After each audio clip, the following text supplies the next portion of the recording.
Hey guys, so today's video is a mini tea of things happening mainly on TikTok and a few other platforms, aka just YouTube. Not a few other platforms, just YouTube. But here's my TikTok, here is my Instagram and my puppy's Instagram, and subscribe, hit that bell, like and comment for engagement, and let's get into it.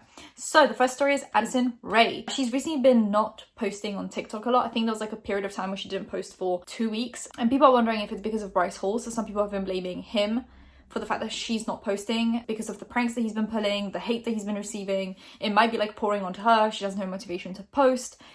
She posted recently, so people are like, oh, okay, so she's back to normal, and they're kind of, not blaming Bryce anymore. People are wondering, why is she not posting on TikTok? Is she quitting? Is she like losing interest in the platform the way people like Charlie and Dixie are losing interest in the platform? But she did tweet out saying that she's not quitting TikTok, so that's not happening right now. And she did start posting again, so here we are. But then she also tweeted out about liking musty things.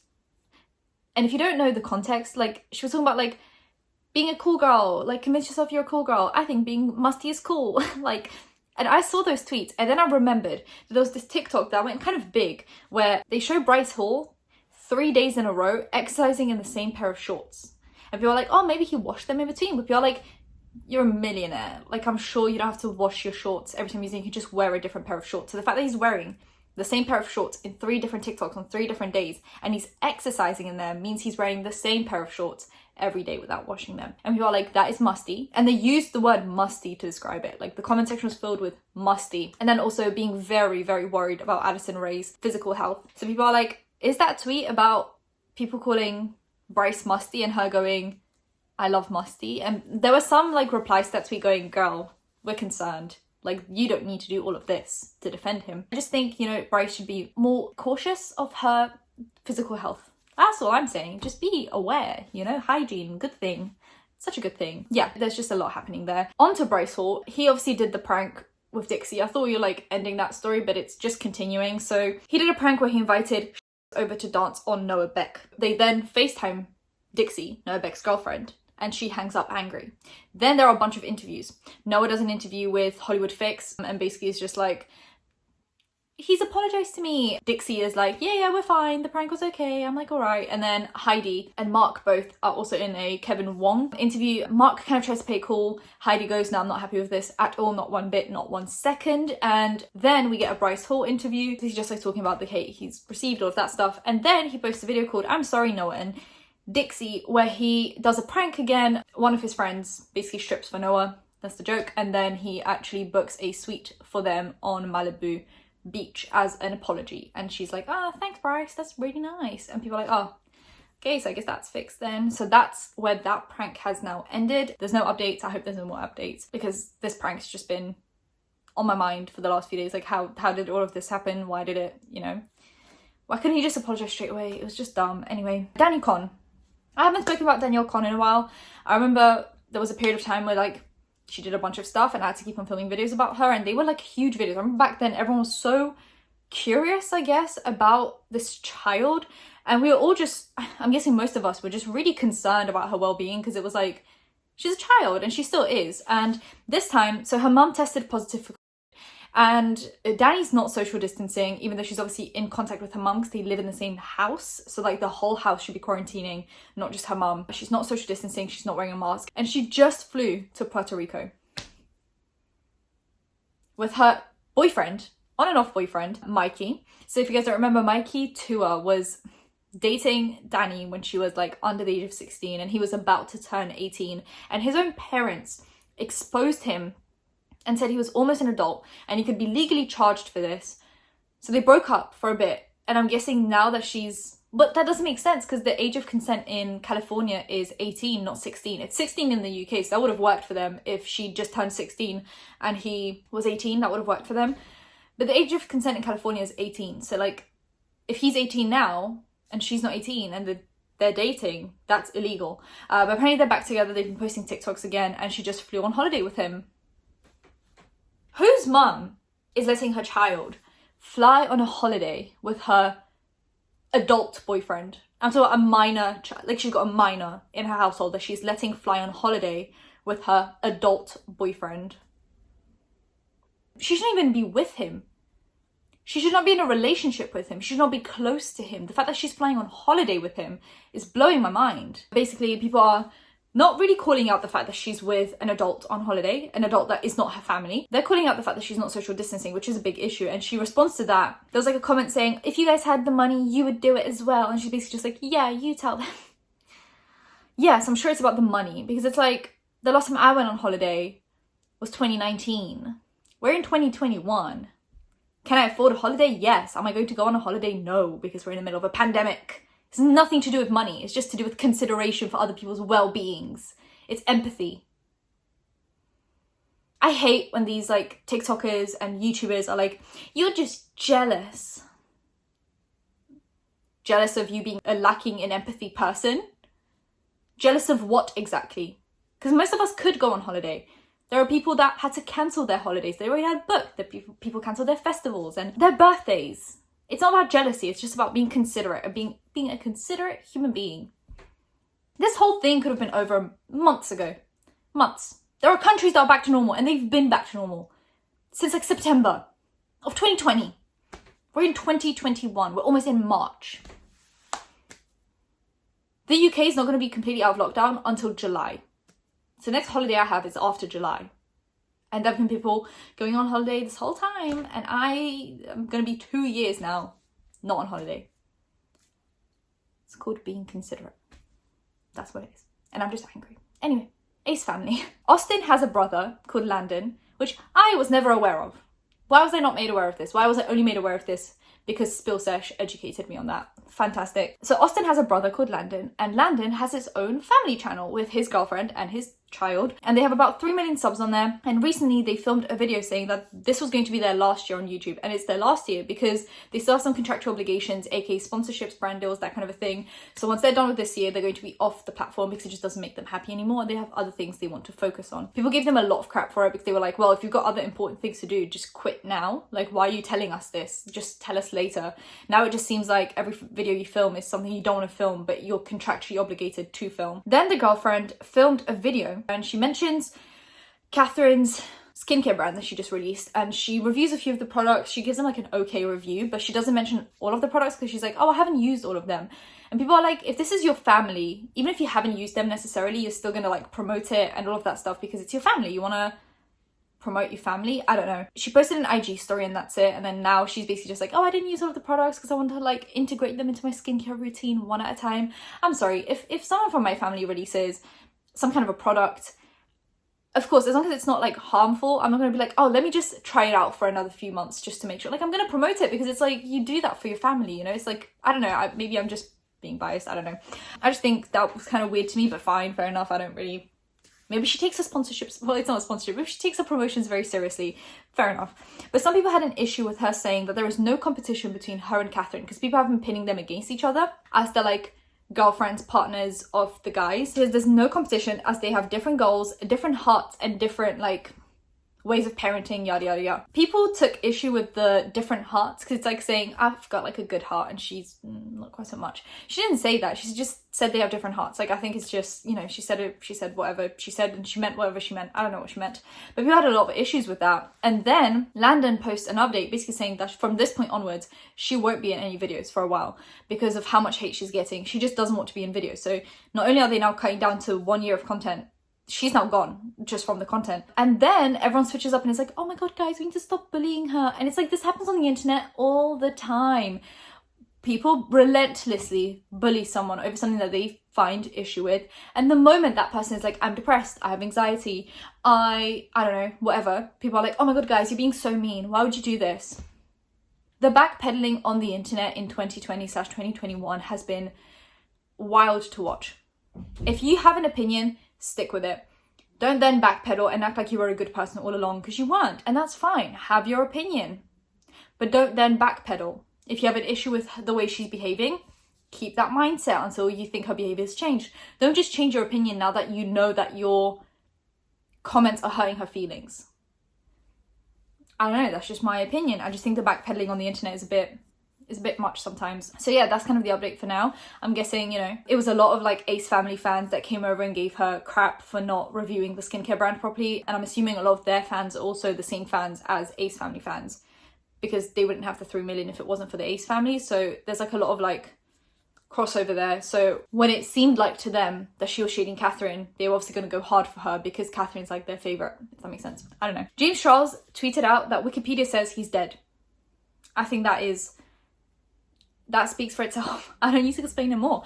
Wikipedia said that he died in 2021. Next story. Twitter, platform that I don't use anymore because I think it's toxic and it does not belong where good mental health belongs. It's like good mental health and Twitter just do not go together. You want one or the other. You can't have both, okay? So I'm choosing mental health. I'm not on Twitter. I'm on Twitter on like a burner account and I can just find tea and then I can just get out. But they're implementing some new options, I guess. There is something called a super follow where you have to pay extra for perks. What would I rather do? I would rather headbutt a wall than pay for someone's perks on Twitter. Well, pay to see tweets. 300 and something characters. What are the perks are they gonna... I don't know. Unless they're doing like something along the lines of like a Patreon, where instead of a Patreon you have your Twitter account and you can post like stuff other than just tweets on there. Because if it's just tweets, I'm not paying for someone's tweets. That's all I'm saying. I'm not paying for your tweets. But if it turns into like, you can post videos on there or you can do extra content that you would, like long form content that you could do on YouTube, that would make more sense and it could overtake Patreon and a few of those platforms where you have to pay for extra content. But if it's just like out of 10 tweets, you can only see 2 until you pay £5, I guess I'm unfollowing you then because I am refusing to pay for tweets. They're also implementing safe mode where if you select safe mode, you don't have to manually block and mute people. Twitter will block and mute accounts that use specific words, insults, swear words, anything like that. So I guess it's good for if you have like not like younger teenagers and you want to make sure they don't see anything too crazy. You could put on safe mode, but then they can take it off if it's their accounts. Like I guess that doesn't really make sense. But if you're not bothered to, if you can't be asked to mute and block people, then you can just put on safe mode and it will do it for you. So I guess that's pretty fun. They're also implementing groups the way it is on Facebook. So you can add yourself to groups for specific interests like makeup, you know, clothes, whatever. I think that's pretty interesting because there's always like a bunch of accounts you have to follow. But if you're just in a group and then all the accounts are there, you can just like zone in on your interests. That could be quite good. And more audio options, kind of along the lines of Clubhouse, but I don't know more about that because they don't really release any more information. So I guess Twitter's kind of like trying to expand.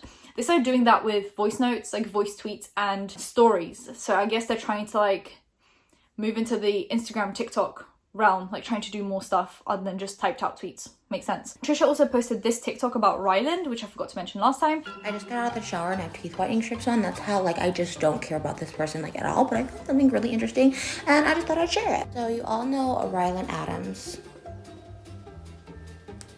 You don't know? Oh, you still don't know? He like got engaged to like Shane Dawson or whatever, so I guess he got some sort of relevancy for a minute. Had a podcast called The Sip, maybe still does, says he's rebranding because he doesn't like people talking about him. No one's talking about you, they're talking about Shane. You're just the mouthpiece that gets caught in the way. He recently came out with this merch, with Killer Merch, which is Jeffree Star's merch company, and this is recent. He's rebranding. He's not a tea channel anymore, but still having, and that's The Sip. This looks so similar to one of my favorite brands. We get you lack originality. That's why your podcast is called like Tea something. And you leech off your famous fiance, but you couldn't change it just a little bit. So I think she posted it after I filmed my video and it's about him stealing merch designs from other people. So here that is. And then Sienna, who is a TikToker, she's 16, recently posted 2 TikToks about bullying on the platform, which is a big issue on TikTok actually. TikTok is ruthless. Oh my god. I'm gonna play this for you now. This app used to be so fun. And now your favorite creator is depressed. I've been debating whether or not I wanted to speak up about this for a while now, but my whole message is about being authentic and vulnerable, so here are my feelings. Before I start, I just want to acknowledge that holding somebody accountable for something harmful or destructive that they did is completely different than canceling somebody because it's trending. Somehow we've normalized cyberbullying to any creator that's putting out content and being vulnerable with their life, and I have no idea how being mean became just so normal. As a generation, I think we can all agree that we're closer than ever, but also more far apart than ever. I swear that some of the comments that I see on these TikToks, I could never see anyone saying to another person's face in real life. I'm not saying I've never made like a snarky comment before or said like anything mean. We all have, but the toxicity on this app, I think we can all agree, has gone to extremes lately. Okay, this is part 2 because I didn't have enough time to say everything I wanted. I know I'm taking a risk by speaking out about this, and I'm honestly surprised that I haven't seen it be talked about before, but people's mental healths are being pushed to extreme lows because of the culture that is just being normalized. Obviously, I'm not perfect, and no one person is perfect. The people that are leaving the hate comments behind the screen, they're not perfect, and that's okay. That is exactly how we are intended to be. We're human, we're learning, and we're growing. So it's crazy to me how when someone makes a mistake, they're done. A lot of people are struggling, and nobody's perfect. It's crazy how we're teaching the younger generation that this is normal to just send death threats, leave hateful comments, when we just need to be nicer. Like, it's already hard enough as it is right now. Am I crazy, or am I the only one that feels like this? I might lose my title for most unproblematic, but what's the point of having a platform if I don't use it? I mean, let me know what you think. What do you think about this whole thing? Is it like it comes with the industry, you just have to accept it, or do you think there should be something done about the way people are treated on that platform? Because it's sometimes you click on a video and it's completely innocent, but you go into the comment section, everyone seems to have an issue with everything. Like, everything is wrong, hair wrong, makeup wrong, clothes wrong. Like, it just seems like people have an issue with absolutely everything. And then Willy Wonka, we recently spoke about the fact that there was a fan that was trying to get his attention and he kept on like ignoring them. Then there were rumors about him reporting her, and then it's just like a bunch of stuff. He posted an update on his side of the story. Hey guys, I wanted to try and resolve this situation privately, but sadly that isn't an option anymore. This girl has made multiple videos spreading false narratives and information about me, and I just want to set the record straight. First of all, I never reported her account, and even if I had, I have no greater power than any other person on this app when it comes to reporting things. I had no issues with her videos. What would get under my skin is when she would send her fans to spam things in my livestream chats, not only to my Willy Wonka account, but to my Duke accounts as well. She knew I didn't like this, and I very clearly had to end multiple live streams because of it. Due to her videos, people seem to think that I don't appreciate my fans. I do everything for my fans. I do 3-hour live streams for my fans. I notice their edits and videos whatever chance I get. Some of them have over 100 notices. The situation with Willy Wonka turned into something so different than a fan. I tried to reach out at the beginning of the year to apologize for a misunderstanding and to explain the situation more, and like I said, I wanted to resolve it privately, but at this point, Autumn has made dozens of videos about me, and I can't sit here and stay silent anymore. Hey guys, I'm so sorry for posting so much about the drama with Duke. This has really affected me mentally, and I've been trying to show y'all Duke and how he treats his fans. Y'all really believe anything big creators tell y'all. He made a video lying about me today just because he was getting backlash. I was a big fan of Duke, and making videos for him was the way I got happiness, and after seeing the DMs of him calling my videos annoying, that he reported me for just having fan behavior really hurt me. The hate comments are getting to me so much right now because it's coming from someone I looked up to. I was his biggest fan, and he treated me so bad. And people have now completely backpedaled again. Are we surprised? So people are going hard on him, basically being like, you're a bully, you don't appreciate your fans, yada yada yada, which I said he doesn't appreciate his fans, because I'm like, look, if you have a fan and they're a bit annoying, just ignore them. Don't be like, oh, annoying fan, because it makes your other fans feel unappreciated. But whatever. But now that he's posted this like 160-second video, everyone's like going to this girl's account and bullying her. I'm like, so you were on her side this whole time, and he posts one video, and all of a sudden it's whoop, 180 twist, now we're on your side. Like, it seems like everyone's opinions are so fickle nowadays. Is it just me? I don't know. It just seems like it's just so fickle. I understand if you have an opinion and you're presented with actual valuable information and you change your mind and you admit that you've changed your mind, perfect, growth. We love to see growth. But when it's like, you just jump ship every 10 minutes, you're just like, I'm on this side, now I'm on this side, now I'm on this side. It starts to get a little bit weird, because like, what? How do you change your opinion 20 times a day? I don't know whose side I'm on now. He presented some good points. She presented some points. Just pick whatever. It's not like he's making content for me specifically. It's not my kind of content. So I'm not hurt by this in any way, shape or form. He can do whatever he wants. If his fans want to believe him, fine. If her fans want to believe her, fine. And that's it for today's video. If you guys enjoyed it, give it a thumbs up, comment down below anything you want to comment down below, and subscribe to his videos every time something happens. Hit that bell, be notified when that's happening. Social media links, affiliate links, and the links in the description. I'll see you in my next one. Bye guys.